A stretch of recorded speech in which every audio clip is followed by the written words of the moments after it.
de mouettes, bruissement des vagues, odeur d'œufs pourris.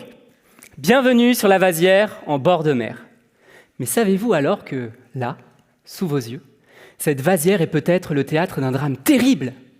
Il y a tout juste 10 ans, des chercheurs danois découvraient dans ces sédiments marins des bactéries filamentaires qui, chose incroyable, sont capables de produire de l'électricité à partir de sulfure. Les sulfures, ce sont ces molécules responsables de l'odeur d'œufs pourris et considérées comme des déchets car toxiques pour le vivant. Peut-être tenons-nous là le Graal de la souveraineté énergétique de l'Europe, une production d'électricité verte et durable. Ce n'est pourtant pas le sujet de ma thèse. En revanche, ce que nous, géologues, avons pu constater, c'est que l'activité particulière de ces bactéries filamentaires acidifiait énormément le sédiment. Et nous supposons que cette acidification menace les micro-organismes qui y vivent et qui possèdent une coquille en calcite. La calcite ou le calcaire, c'est ce dépôt minéral qui se forme dans le fond de votre douche et que vous essayez de dissoudre à grand renfort de vinaigre blanc, une solution acide, justement. Comprenons bien le problème.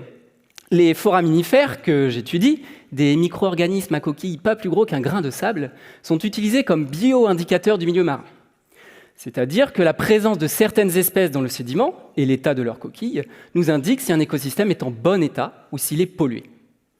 Imaginez donc un peu maintenant que notre assemblage de foraminifères se trouve altéré non plus par une pollution environnementale, mais par l'acidité naturelle causée par ces bactéries filamentaires.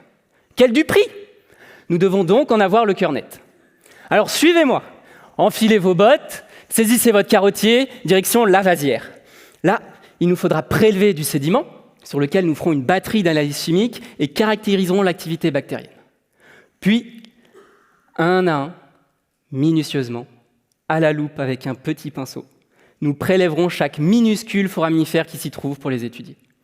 À ce jour, nous avons pu mettre en évidence que l'acidité causée par ces bactéries induisait la dissolution des coquilles de foraminifères.